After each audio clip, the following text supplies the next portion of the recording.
Graça e paz.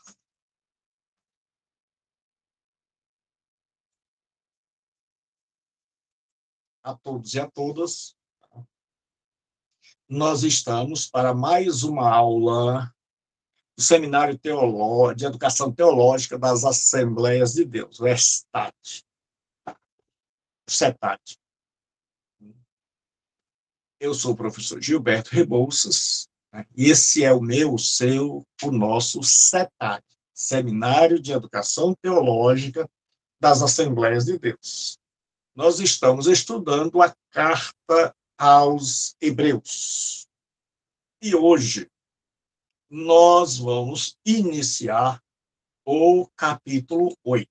Então, a gente vem percebendo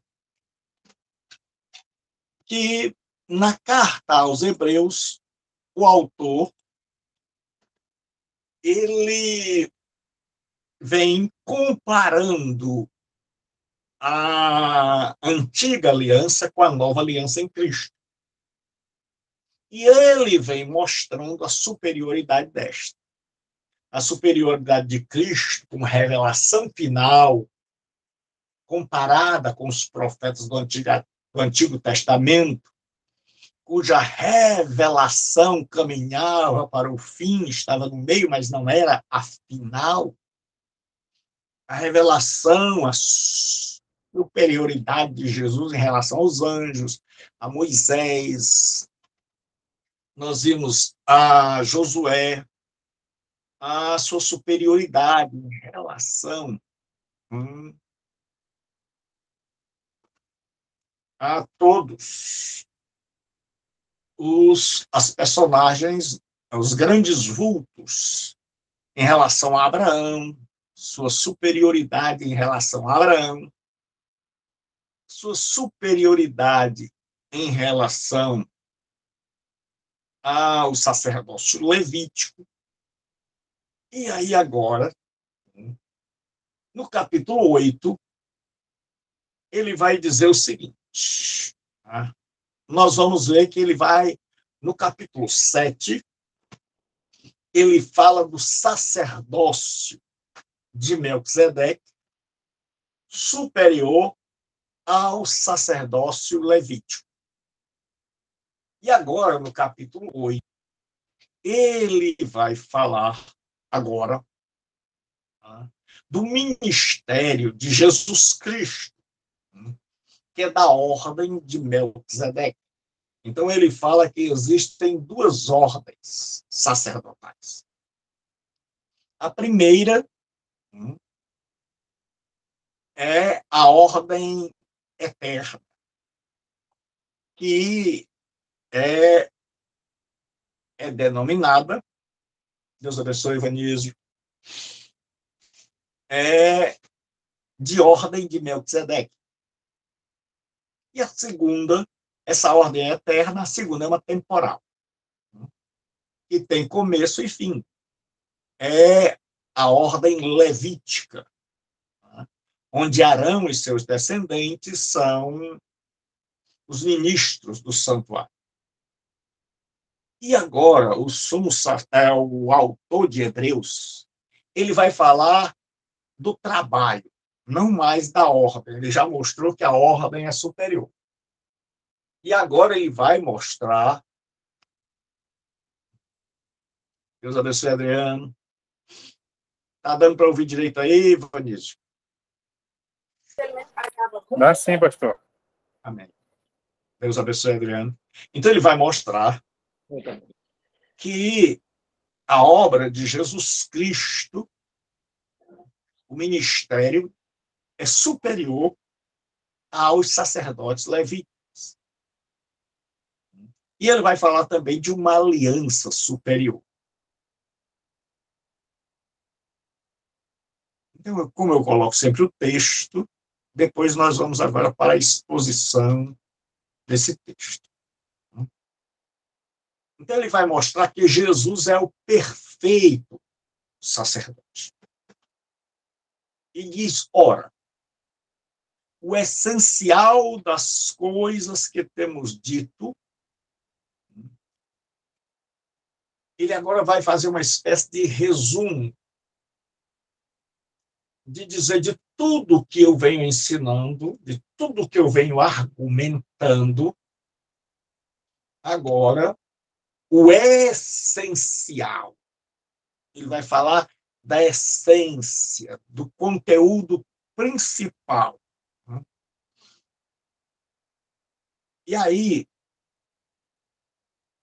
nós temos esta palavra, que é falaio, que vem de kephalê, cabeça, que tem vários sentidos, dependendo do lugar onde se encontra. Né? Pode ser sumário, resumo, sinopse, mas a melhor tradução é essencial ou o ponto principal. Então, ele está dizendo o tema, o conteúdo, a essência do que eu tenho ensinado é que possuímos tal sumo sacerdote. Então, o judeu tinha um sumo sacerdote. E os filhos destes eram os sacerdotes. Mas o sumo sacerdote, no hebraico, Kohen Gadol, ou seja, o grande sacerdote. E o autor diz, já que nós já vimos que ele está escrevendo para evitar que cristãos de origem judaica, provavelmente helenistas, que tinham a fala e a cultura grega e que possivelmente moravam fora da Palestina, talvez em Roma, eles não voltassem para o judaísmo diante da perseguição. Então ele diz: nós temos um tal sumo sacerdote que se assentou à destra do trono da majestade nos céus. Os sacerdotes, eles trabalhavam em pé. Mas aqui diz que Jesus Cristo está assentado, mas não assentado em qualquer lugar. Ele está assentado à direita, que era um lugar de honra, do trono da majestade. Nós sabemos que os judeus evitam pronunciar o nome de Deus. Então, trono da majestade quer dizer à direita do trono de Deus, ou em um lugar de suprema honra ao lado. Então, nós temos um sacerdote no céu. Nós temos um sumo sacerdote. Aí ele diz: como ministro do santuário e do verdadeiro tabernáculo que o Senhor erigiu, e não o homem. Jesus está sentado. Só se assenta, o sacerdote só podia sentar-se após ter concluído seu trabalho. É provável que o autor aqui tenha em mente o dia do Yom Kippur, o dia da expiação, o dia do perdão, onde o sacerdote, o sumo sacerdote, recebe sacrifícios do povo e ele vai entrar no Santo dos Santos ou no lugar santíssimo. Então, ele tem em mente isso. E ele vai mostrar que Jesus é o nosso sumo sacerdote. E ele já disse que Jesus é aquele que penetrou além do véu. Então, quando ele fala em penetrar além do véu, ele tem em mente o véu que separava o lugar santo, o tabernáculo, do lugar santíssimo, onde tinha a Arca da Aliança e onde só uma vez, no dia do Yom Kippur, dia da expiação, o sacerdote, o sumo sacerdote, e só o sumo sacerdote entrava. Então ele diz ministro do santuário, esquené, santuário, e do verdadeiro tabernáculo, que o Senhor erigiu e não o homem.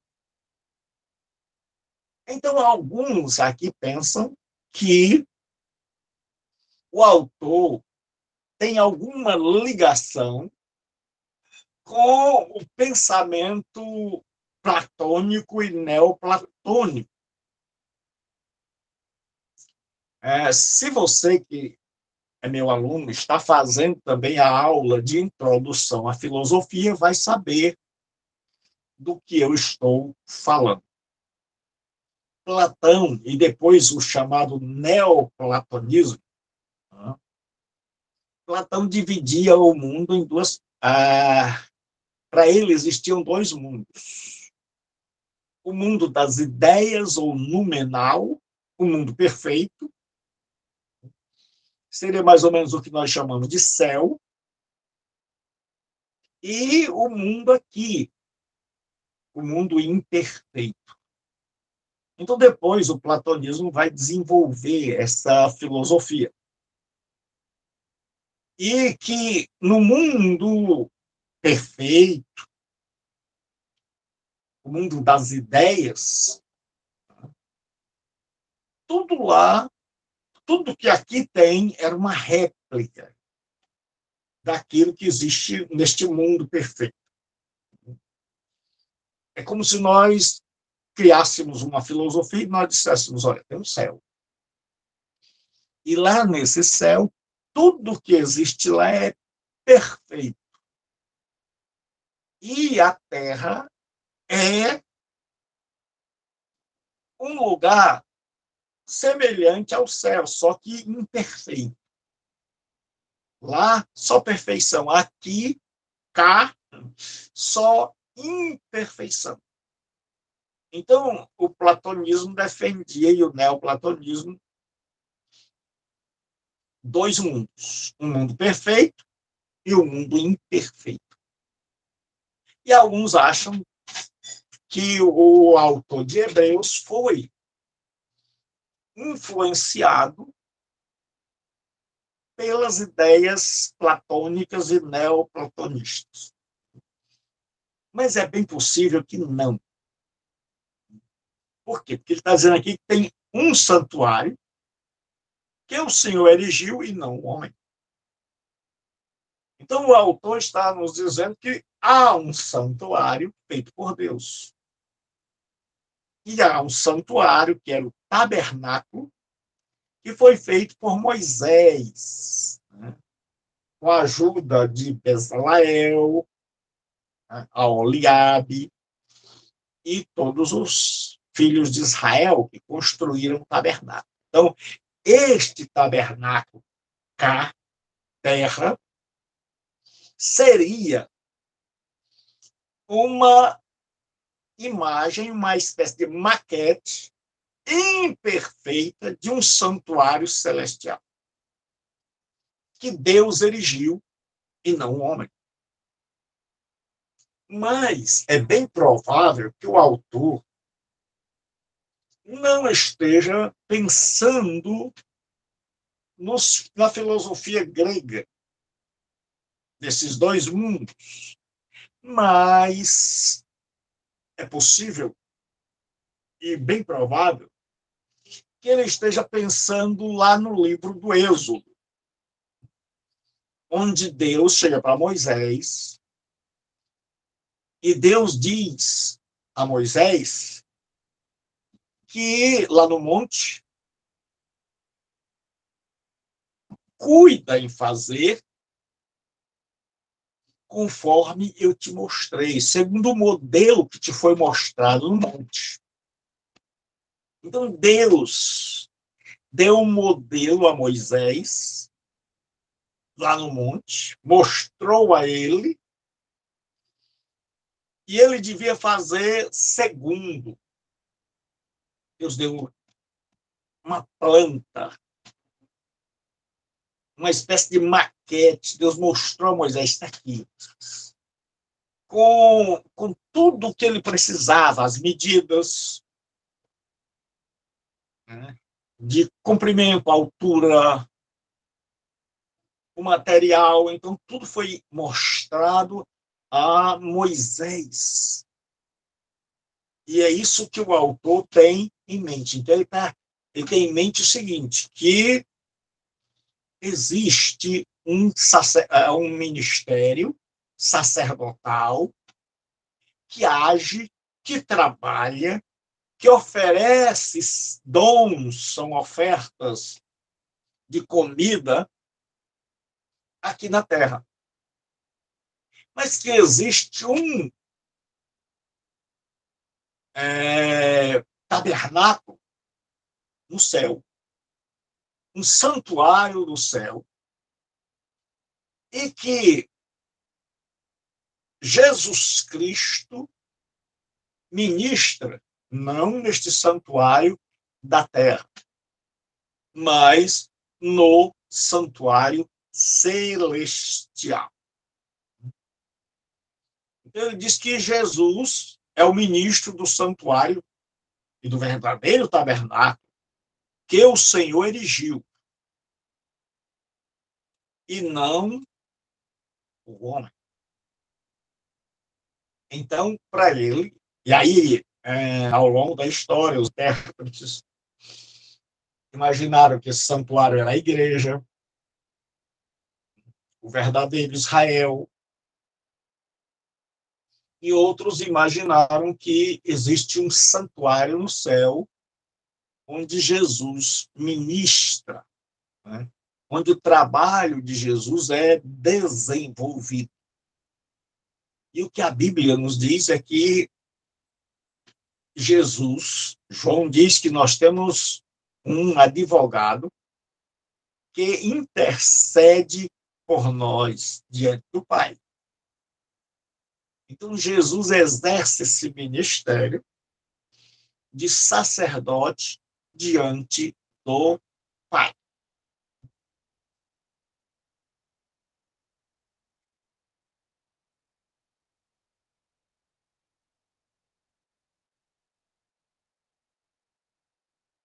E se ele está assentado agora, significa que seu ministério já foi concluído, terminado. E agora ele está sentado. Né? E o fato de assentar-se e de ser honrado e glorificado pelo Pai, colocando-o à sua direita, significa e nos ensina que a obra de Jesus, diferente da obra do trabalho, do ministério, do sacerdócio levítico, que era uma obra que se repetia, e se repetia, e se repetia, a obra de Jesus é irrepetível, concluída, terminada, perfeita, e por isso agora ele pode sentar-se à destra da majestade nas alturas. E aí agora nós vamos ver que Jesus é tanto sacerdote perfeito como ele é a oferta. No Antigo Testamento, os sacerdotes, ou o sumo sacerdote, ele era imperfeito. Por isso ele tinha que oferecer sacrifício primeiro por ele. Depois, a segunda coisa é que ele oferecia sangue alheio. a oferta que ele trazia era de uma vez eram trazidos pelos adoradores. E o interessante é que o adorador participava. O adorador entrava no átrio, colocava as mãos sobre o animal, ajudava a degola, tirar o couro. Então, isso nos ensina que o culto no Antigo Testamento não era o culto de uma elite sacerdotal, mas era um culto de todos. E aí ele vai mostrar que Jesus é o sumo sacerdote perfeito, mas também ele não apenas é perfeito, contrastando com os imperfeitos sacerdotes levitas, mas ele não oferece sangue de animais, ele vai oferecer seu próprio sangue. Então, ele é, ao mesmo tempo, ele junta, ele reúne em si o que oferece e o que é oferecido, o ofertante e a oferta.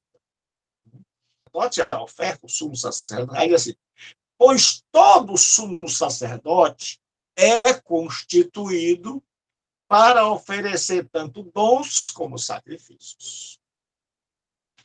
É como se o autor dissesse: vocês sabem, vocês são judeus, vocês estão acostumados com isso, que todo sumo sacerdote, o trabalho dele é oferecer dons e sacrifícios. Então, havia vários tipos de ofertas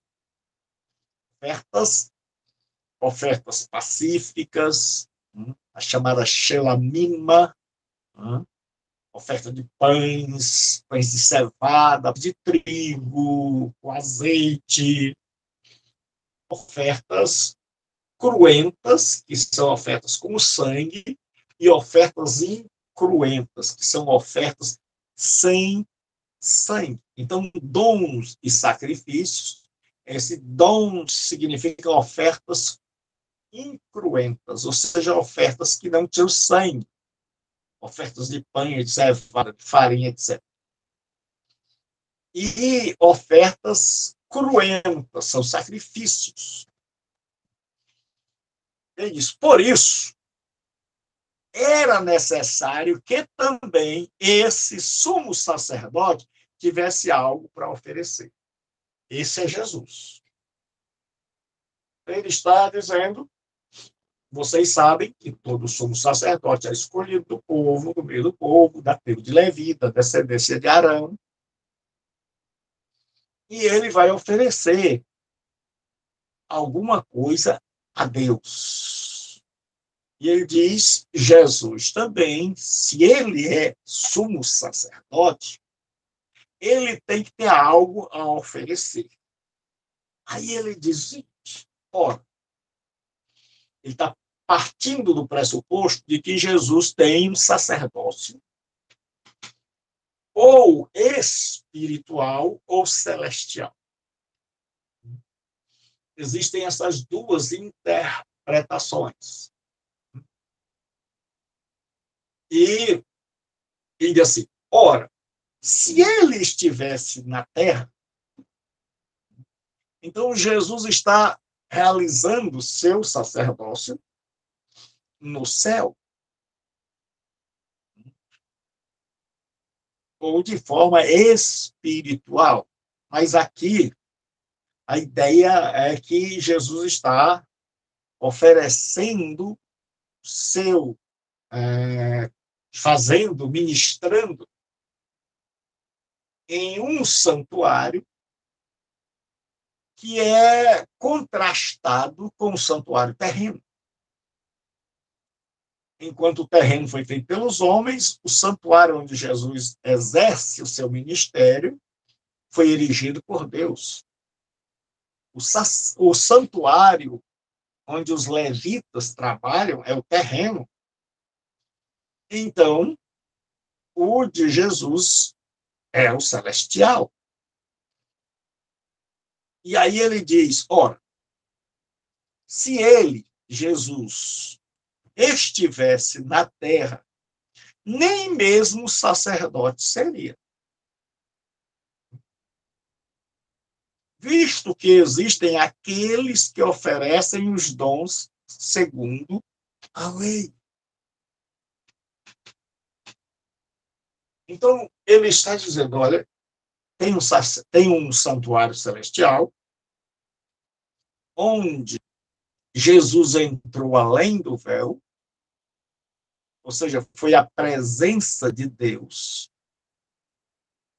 e ofereceu lá o seu sacrifício perfeito por todos nós, e foi aceito por Deus.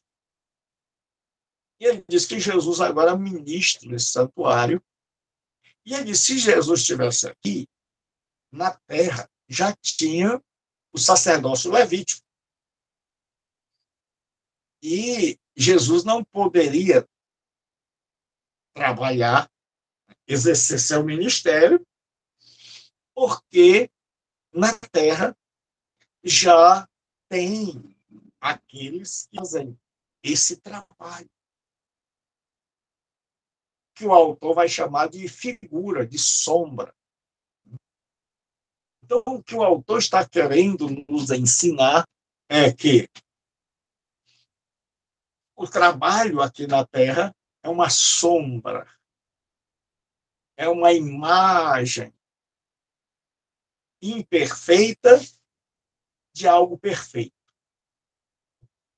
que Jesus Cristo fez. Então, o sumo sacerdote era um antitipo de Jesus Cristo, que é o tipo. E aí ele disse, se ele estivesse aqui, não seria sacerdote. Porque já tem os sacerdotes levitas. Então ele diz, aqui, por enquanto, ainda tem, que está dizendo que tudo isso está caminhando para o término, para o fim, para o ponto final. Ele diz, aqui tem aqueles que estão oferecendo sacrifícios. Então, aqui não tinha lugar para Jesus Cristo. Então, ele diz, enquanto os sacerdotes levitas, descendentes de Arão, oferecem aqui, Jesus está ministrando no céu. E como o sacrifício de Jesus foi perfeito, nós temos que tomar muito cuidado para não imaginar, como alguns, que Jesus ainda está oferecendo seu sangue, que Jesus continua, né? Se a gente for pegar o contraste ao pé da letra, a gente vai fugir do pensamento do autor. Por exemplo, as pessoas trazem ofertas, né, para o sacerdote, e o sacerdote entregava aquelas ofertas a Deus. E nós temos que saber que Jesus hoje está morrendo a cada dia no céu, não está derramando seu sangue, porque o autor aos Hebreus mesmo vai nos dizer que isto ele fez uma vez para sempre. Então, nós temos que ter muito cuidado quando a gente for comparar, for interpretar esse contraste em que o sumo sacerdote diz, no céu, nós temos o sumo sacerdote perfeito. Na terra, nós temos o imperfeito. E ambos estão ministrando. O da terra está terminando. O do céu é perfeito e eterno.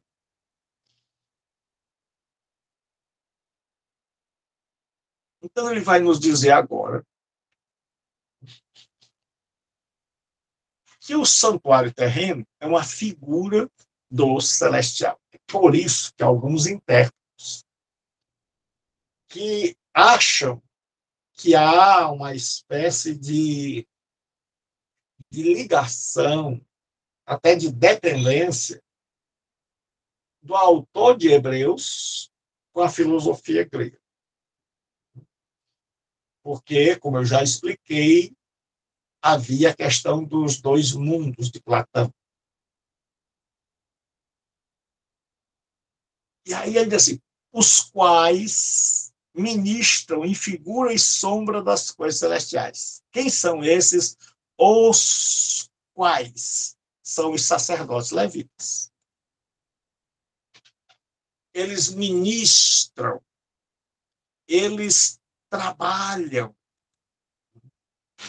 em figura e sombra das coisas celestes. Então, o autor está nos ensinando que tudo aquilo que você via no tabernáculo, o altar, os cordeiros, os animais sendo sacrificados, os sacerdotes, o sumo sacerdote, o dia da expiação, onde o sumo sacerdote entrava na presença de Deus, ele diz: tudo isso são figuras e sombras. Então, tem uma outra coisa que vai chamar a atenção de alguns autores para essa questão da relação entre o autor de Hebreus com a filosofia grega. É por isso que nós vamos ter teólogos que interpretam a carta aos Hebreus, e eu penso assim, com a visão palestínica, com a visão hebraica, e outros que interpretam com a visão grega. Então, para aqueles que interpretam com a visão grega, estes termos como figura, sombra, se você está fazendo a aula, a disciplina, melhor dizendo, de introdução à filosofia, você vai ver que existe Platão ele propôs uma parábola chamada de O Mito da Caverna para mostrar que aqui na Terra tudo que nós vemos é imperfeito, é como uma sombra. Então, aqueles que não estão fazendo, sugiro que estudem. É muito bom, porque Platão dizia o seguinte: há dois mundos. O mundo perfeito, o mundo das ideias, e o mundo imperfeito, o mundo físico. Para ilustrar isso, eu vou contar de forma bem abreviada, bem sucinta, ele criou uma espécie de parábola chamada O Mito da Caverna. Então, ele disse o seguinte: imagine você pessoas que nasceram, viveram, cresceram dentro de uma caverna profunda. Lá eles estavam olhando para uma parede e presos pelos pés e não podiam mover a cabeça nem para um lado nem para outro, só podiam olhar para a parede. E ele diz que estas pessoas começavam a ver uma espécie de fogo ali na parede, que eles imaginavam ser uma grande fogueira, porque tudo que eles viam era aquilo que resplandecia na parede. Eram as sombras. E aí eles começam a ver vultos carregando coisas. E Platão diz que assim é o ser humano, ele não vê a realidade, ele vê apenas sombras.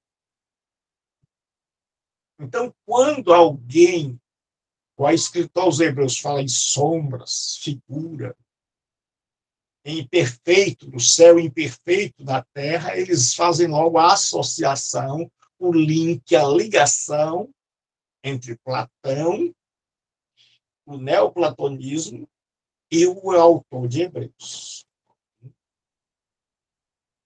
E aí ele diz assim,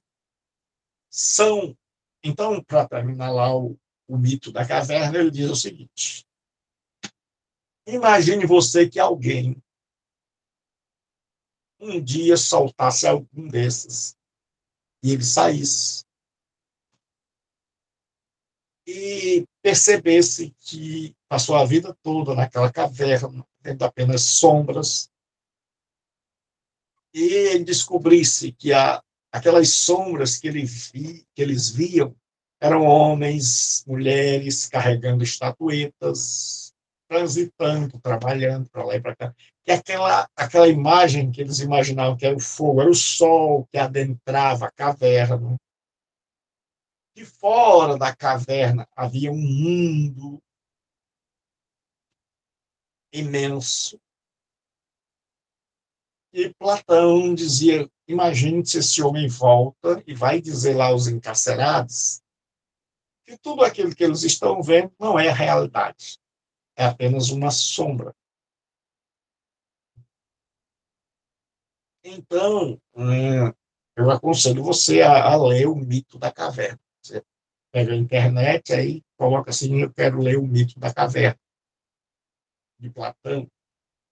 Então, Platão criou essa história para mostrar a sua ideia desses dois mundos. E aí, o autor vai nos dizer o seguinte, os quais ministram em figura e sombra das coisas celestiais. Ele diz-nos o seguinte, e eu prefiro ficar com a visão hebraica da carta aos Hebreus, que o autor não está influenciado pela filosofia grega, mas que ele tem em mente o texto onde Deus diz a Moisés, faça. E nós vamos ver aqui que ele mesmo, o autor de Hebreus, nos dá esta informação. Ele diz assim como foi Moisés divinamente instruído.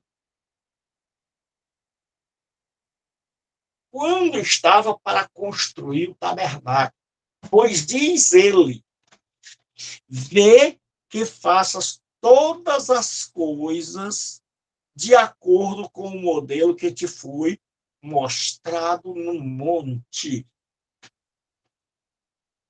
Então, é claro que o autor não está pensando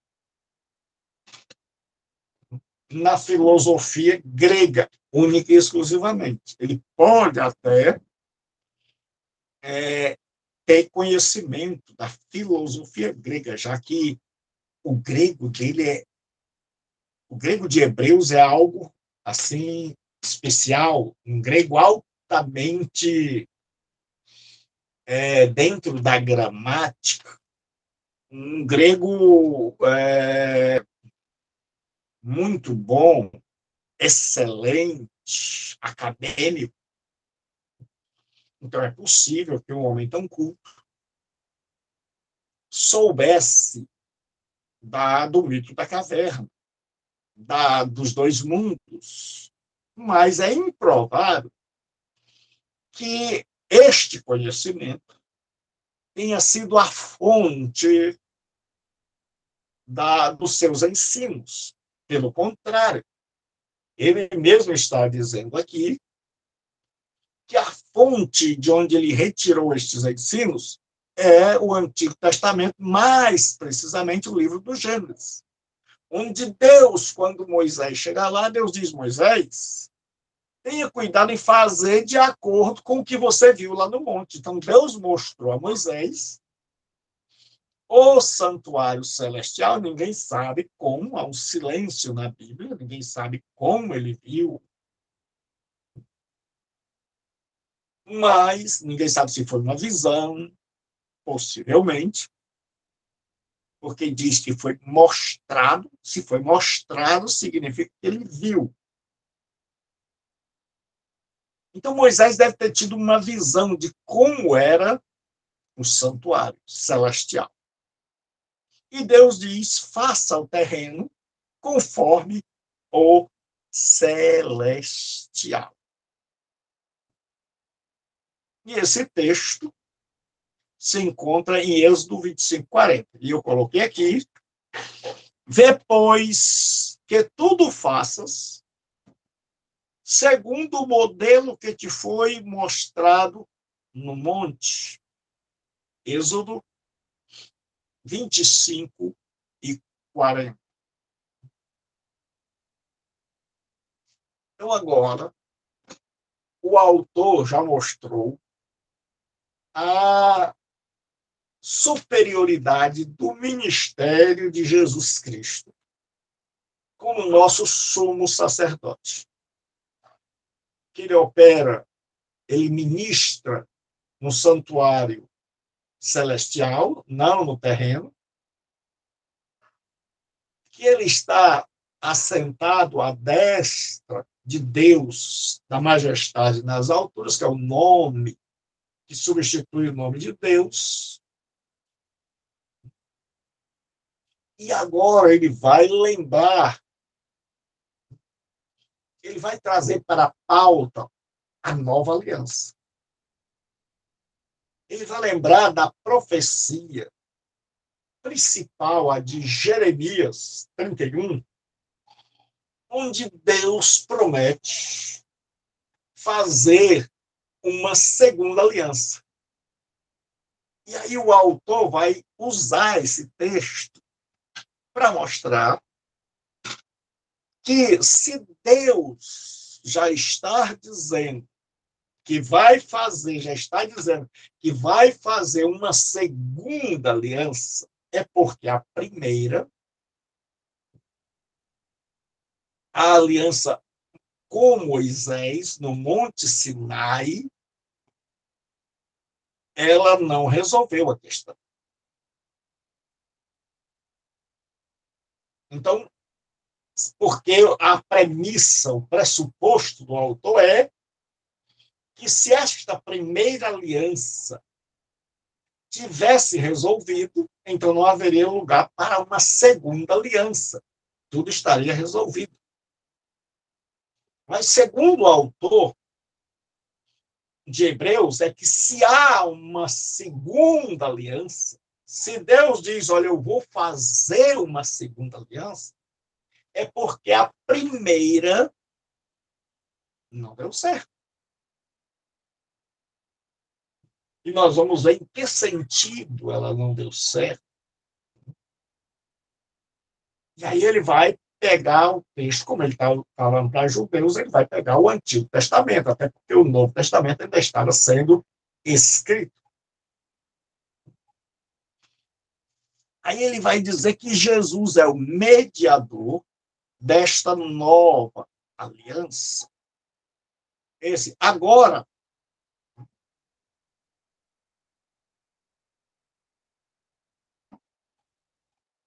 com efeito, obteve Jesus ministério tanto mais excelente. Ele diz que o ministério de Jesus é mais excelente, quanto ele é mediador de uma superior aliança. Então ele diz, olha, existe uma aliança superior à aliança primeira. A palavra aliança vem de dois termos, um hebraico e um grego. A palavra berit e a palavra diatek, no grego, elas significam testamento, pacto, aliança.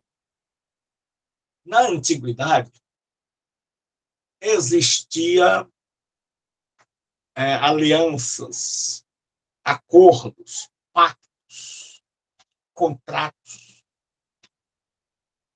que eram unilaterais, onde só um atuava, e existia também alianças, pactos, acordos, contratos entre duas pessoas, onde cada um, alianças bilaterais, onde cada um tinha a sua parte. Então, na aliança mosaica, é uma aliança bilateral, onde Deus tem a parte dele e o povo de Israel tinha a sua parte na aliança. Estas alianças eram muito comuns ao redor do Mediterrâneo, no mundo do Antigo Testamento. Era chamado de contrato de suzerania. Suzerania. Havia um suzerano. O que é isso? Era comum ter um líder forte, um rei, um senhor forte, que tinha poder, dinheiro, armas, terras, e pessoas fracas, pobres, indefesas. Então, estas pessoas procuravam esse senhor, esse rei, para fazer um acordo com ele. Uma aliança, um pacto. E esse pacto era um acordo de suzerania, onde tinha o suzerano, que mandava, e o vassalo, que obedecia. O que acontecia, então? O suzerano dizia o seguinte: aqui está o contrato, o que eu espero de vocês. Então, tinha uma lista de itens que o povo tinha que obedecer. A pessoa que procurava o suzerano, o senhor mais forte, em busca de proteção, comida, ajuda em todas as áreas da vida, ela tinha que obedecer aquele contrato. Então, a pessoa dizia: não, eu obedeço. Eu estou de acordo em pagar ao senhor um imposto, eu estou de acordo em obedecê-lo.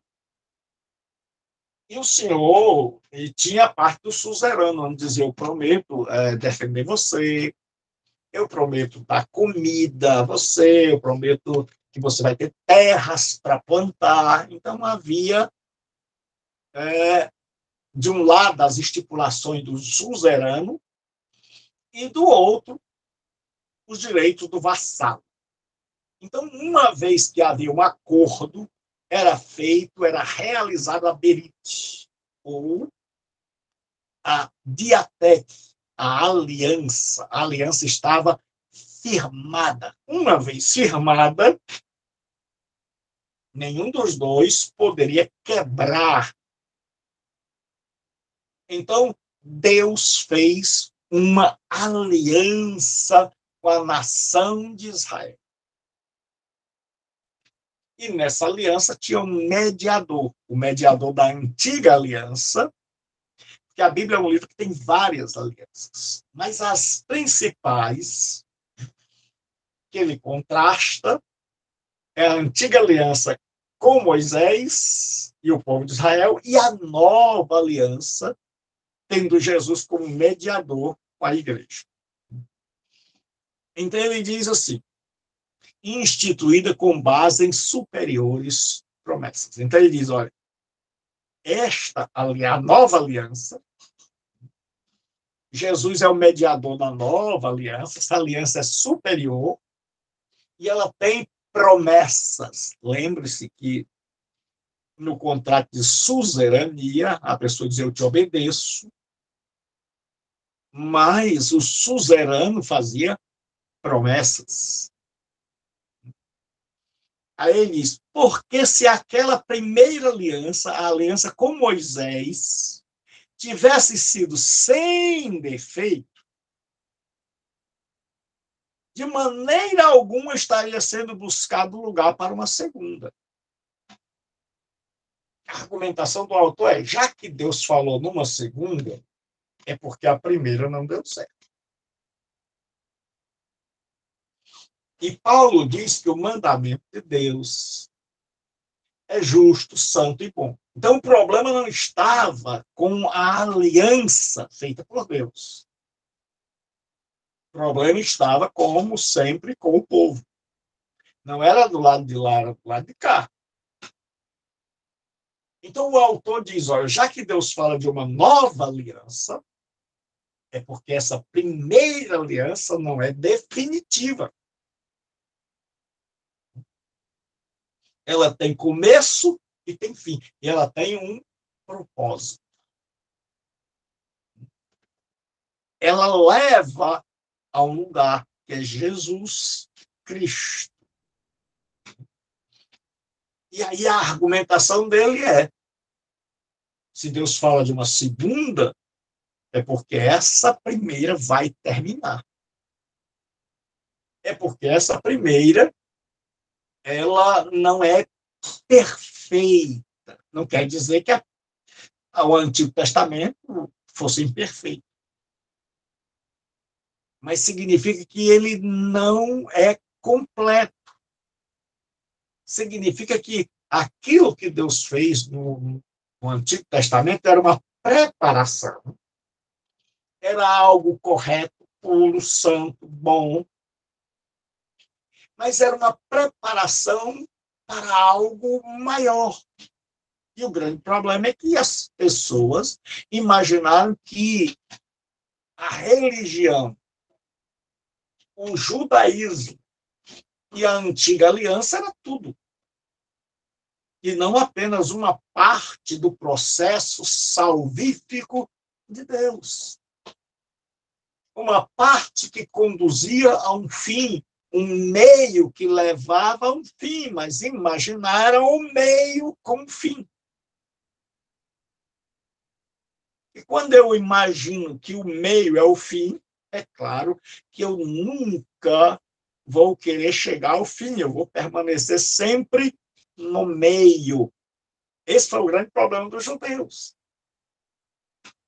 Não conseguiram chegar para onde a lei os dirigia, para onde a lei apontava, que é o Messias.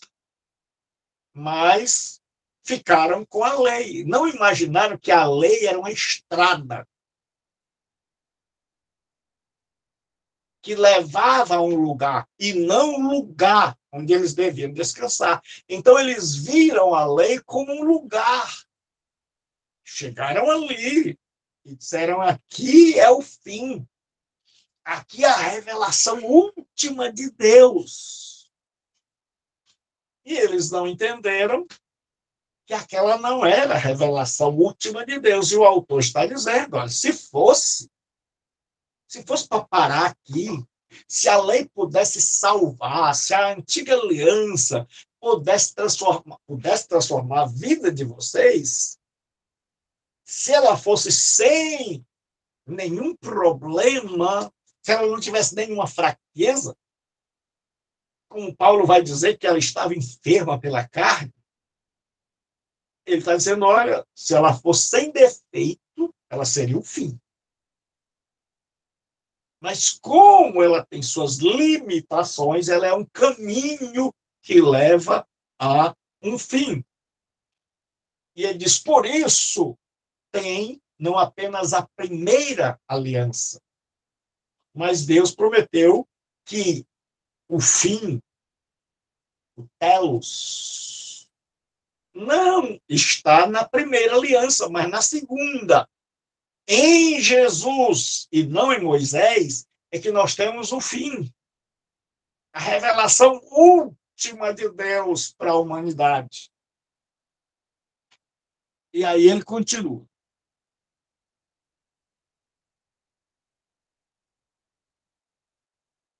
Ele diz que a antiga aliança vai ser substituída. E, de fato, repreendendo-os, diz. Ele vai citar Jeremias. Eis aí vem dias, diz o Senhor, e firmarei nova aliança. Veja que o autor de Hebreus lia a Bíblia com cuidado. Então ele percebe que Deus já prometeu uma nova aliança.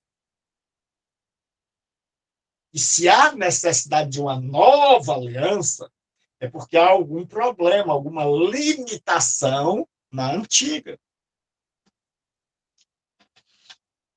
Com a casa de Israel e com a casa de Judá, ou seja, com toda a nação. Não segundo a aliança que fez com seus pais. Então ele vai dizer, olha, a primeira aliança eu fiz com os pais de vocês, os antepassados. No dia em que eu os tomei pela mão para os conduzir até fora da terra do Egito. Ele disse, a nova aliança não é como a primeira, o que a gente chama de antiga aliança. Ele disse, essa primeira foi feita com aqueles que Deus tirou do Egito. Aí ele vai dizer o porquê, a causa.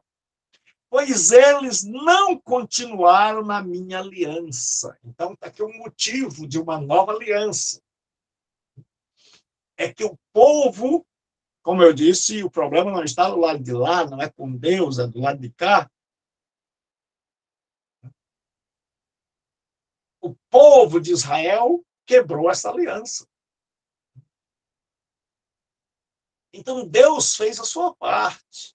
Deus os protegeu, os tirou do Egito, com mão forte, deu bens, deu alimento, mas eles murmuraram,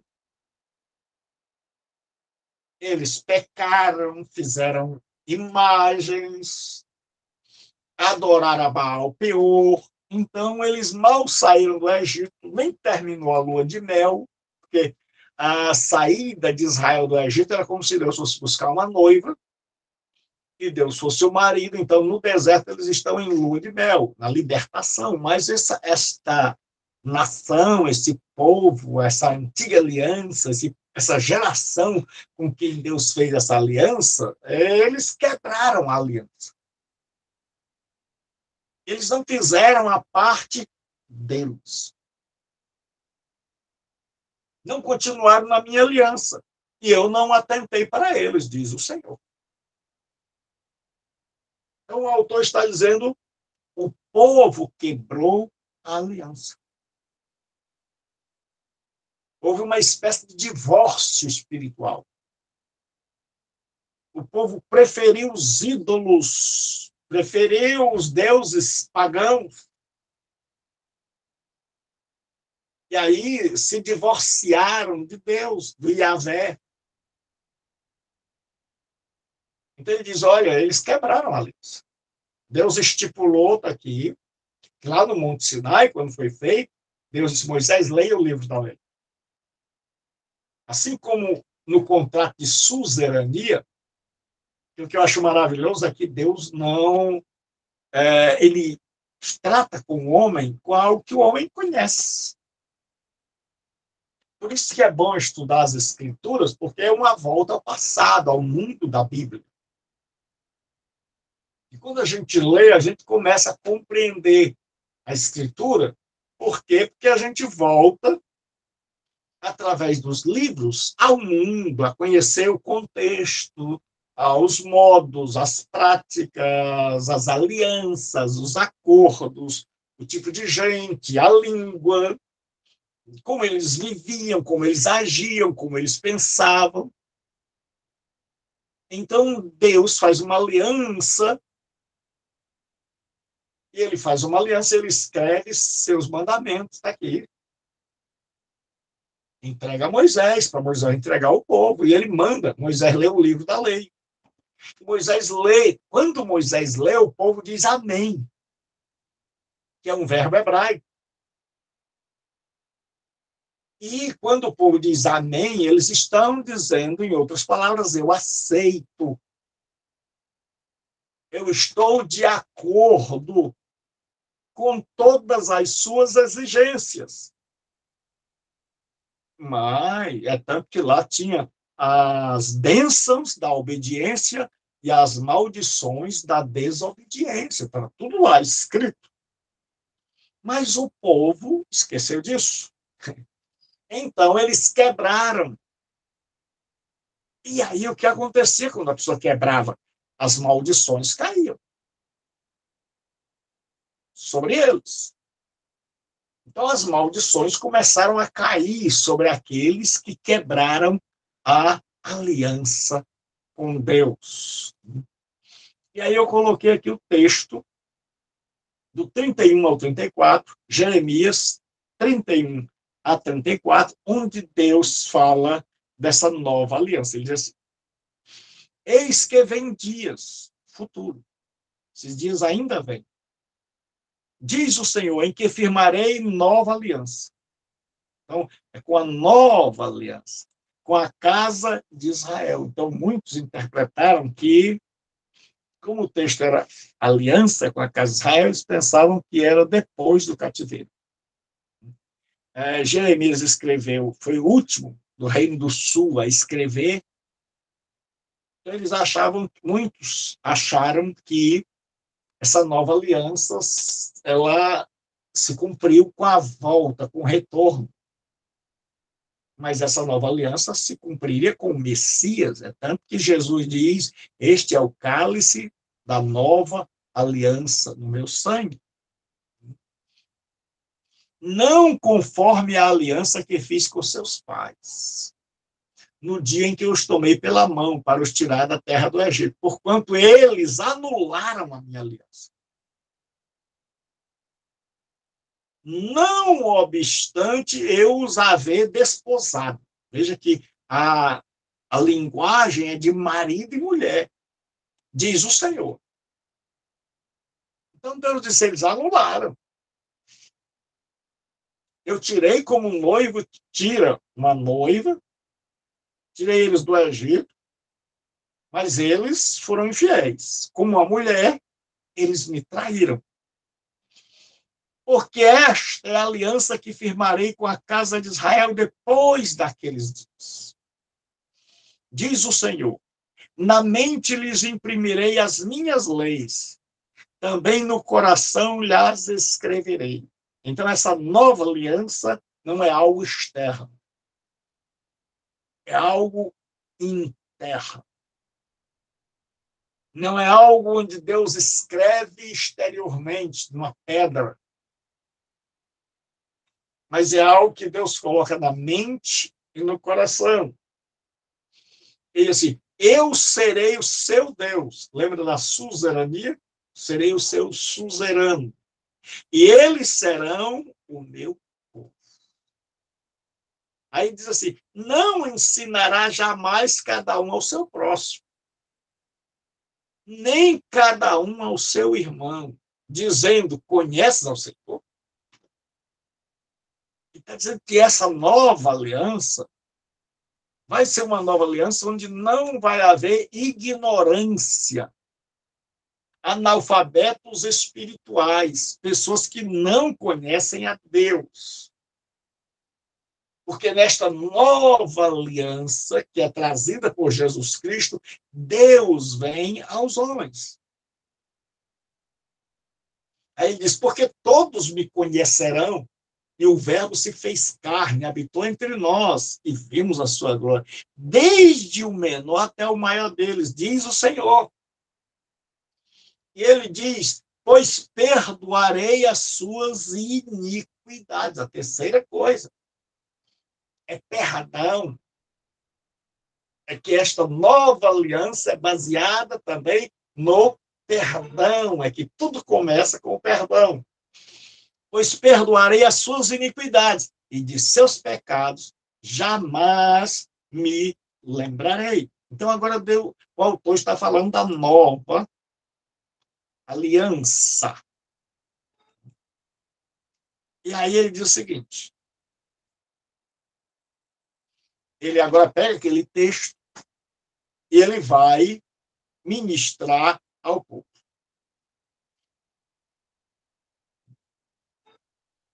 ele vai aplicar esse texto ao povo.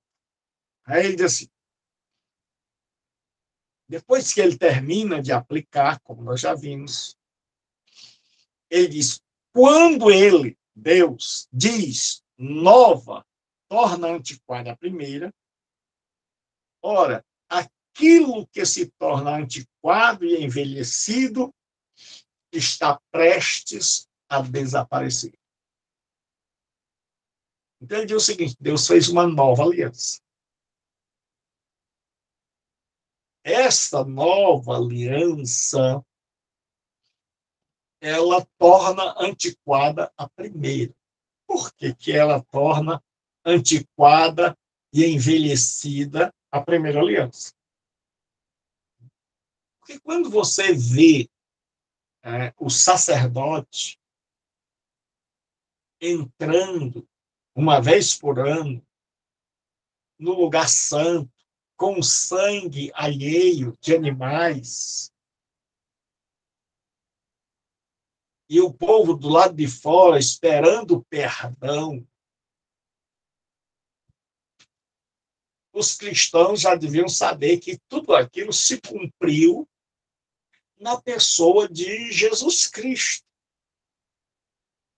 Que Jesus Cristo já subiu ao céu, entrou no verdadeiro tabernáculo, apresentou ao Pai a sua oferta esta que foi aceita, porque ele voltou vivo, e nós estamos perdoados. Então, voltar para o judaísmo era voltar para o inferior, era voltar para algo antiquado. Era você dizer, olha, isso aí que vocês estão fazendo já se cumpriu em Jesus Cristo. Isso aí é apenas sombra, figura do que Jesus Cristo já fez. E ele diz, não só torna antiquado, como ele diz, isso aí ficou velho.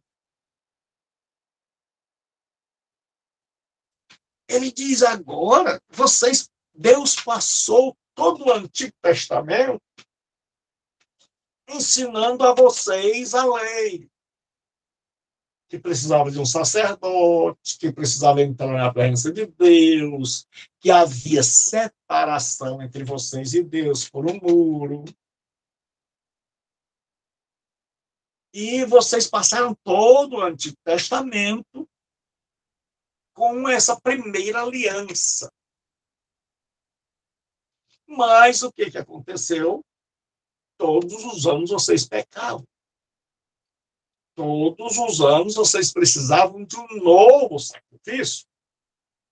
E lá vinha Arão, seus descendentes, oferecer um novo sacrifício porque vocês não paravam de pecar. Porque estes sacrifícios não tinham poder de transformar vocês, a ponto de vocês pararem de pecar, a ponto de vocês se tornarem santos na alma, no coração, de vocês se tornarem novas criaturas, nascerem de novo. Então, todo ano, vocês precisavam. Mas agora que Jesus veio, entrou não em um tabernáculo humano de tecido, mas entrou no próprio céu, na presença do Pai. Vocês não notaram que a antiga aliança ficou velha?